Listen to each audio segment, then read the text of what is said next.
Dave Birkett here, along with Carlos Monarrez coming in from off camera. Ford Field, the Detroit Lions finally have their first win of the season. Carlos, 29-27 over the Minnesota Vikings. Can you believe you're saying that? Take a sigh of relief here, and our work is done. That's it. That's it. We're done. Season is out. Happy year.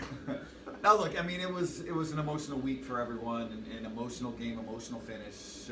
Obviously, a lot going on in Michigan this week, and to hear Dan Campbell, Jared Goff, every player that talked after the game talk about that. The Oxford shooting, of course, what that meant to them, and sort of playing in honor of the victims in the community today. Don't want to understate that as being a part of it. I mean, they all said that was, as Jared said, special circumstances sometimes end in special results, and that was the case for the Lions today. Well, I mean, I think a lot's going to be kind of made of that, but honestly, I mean, this team has been close many times, right? Yep. And I think that one of the testaments to this team is that they did nothing really extraordinary today. I mean, Jared Goff played really well in the first half, the best I've seen him play all season, but they've just been right there the whole game. They could have easily won 2 games, maybe 3. Pittsburgh, they tied. And they've been close, even when they've lost disappointing games to the Bears on Thanksgiving and so forth. And when they, other than being blown out a couple of times, that effort's been there. The results just haven't been there. So this time, they needed kind of a miraculous play at the end of the game to come back, but they certainly did enough to win this game and several others. 4th time this year that the game has been decided on the very last play, and the first time it's gone in the Lions' favor. Of course, they lost the Justin Tucker kick here on the field behind us, record-setting kick. They lost to the Vikings the first time in Minnesota on Greg Joseph's career-long. They lost to the Bears last week here on a last-second field goal. And then to get it done today, and look, you're right, Jared Goff, I thought he played really well early. Second half, he wasn't as great. I mean, you mentioned the Lions not doing anything great, but doing enough to get it done in a lot of areas. And I thought that was Goff. He played really well early. Not so much in the second half. I had a tough time giving him a grade because he had those 2 turnovers that really at the end put the Lions in a bad situation. But he came back and I thought played really well on that fourth quarter drive, and maybe that's a credit to him and Dan Campbell and the mesh they have, right? That they are starting to connect a little bit, because we saw the offense take some shots downfield, open some things up, and do some things that we hadn't seen out of this group before.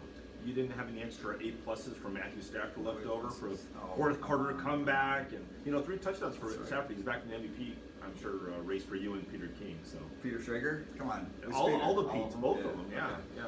I did not see the Rams score today. I've been sort of head down in that room right next door to us writing, but look, for the Lions' sake, this was something they needed. I know we've talked about this before, that it doesn't change where they're at in the rebuild. It doesn't, but at the end of the day, I think you need some results, and now they don't have this cloud hanging over their head, and whatever they do in the final 5 games of the season, they're not going to be a winless team, and they have something to build on. And Dan has talked in the past 10 days or so about learning how to win, and maybe this is a little step. I don't know how much carryover there will be to next year, how many players will be back, but this is a little step that they did get something done late, and for a guy like Monarrez St. Brown, who catches a touchdown pass at the end, and Charles Harris, who makes some big sacks, and some of the Lions players who did contribute in meaningful ways.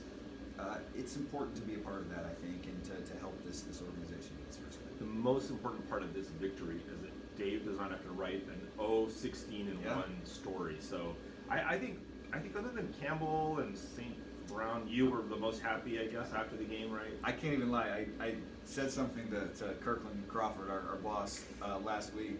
I said, man, I've written this a couple times before, like talking to the 2018, because when the Cleveland Browns or the Tampa Bay Buccaneers, whoever it was, the teams that threatened 0-16 in previous seasons, I would always reach out to the 2008 guys, and he was like, yeah, you did write a couple good stories on that already, but we might need one again. It was sort of the thought that I was going down, and I was figured I'd wait till after Christmas, but now I get to shelve that and save myself some work. So you could interview me. I remember 2008.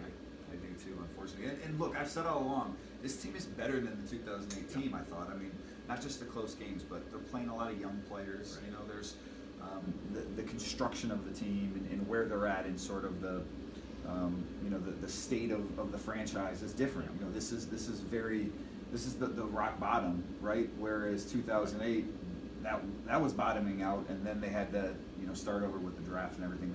They took all their lumps and and the roster building process this past offseason. The 2008 team was the worst team in the NFL that year. This is not even the worst team in the NFL. No, I agree. The Jets, the Texans, and the Jaguars are worse than the Lions are. And I think that's when we look forward to when we go. Not that that's solace; they're still bad, but they're right. bad, but they're not their record bad. They're not 0 and whatever bad, or now 1-10-1. So, but I think next year when they come back next year, there's going to be changes, obviously personnel, probably some coaches. They're going to be looking back at this season and say, this is what we really learned. Not that remember that one game we won against the Vikings? That's not going to matter. It's like, listen, we were consistent. The effort was consistent. The results weren't there, but we were close. The defense kept us in the game. We won time of possession. There were things we needed to fix, like third down conversion, all this different stuff. But they were building. You can see the signs of what they're doing. And I know it's just hard. It's like you just want to see them win. As fans, you just want to see the result. You don't really care how they get there. If it's a miraculous, lucky win, whatever, fans are happier with that than solid, consistent effort that you can build on. But this is what they're going to build on. This is the payoff for having been that close that many times this season. So, credit to them. It'll be interesting to see how they do this on the road and going forward. But now that the monkey's off the back, I mean, it'll be interesting to see how they approach it, how Campbell talks about it, how the players talk about it.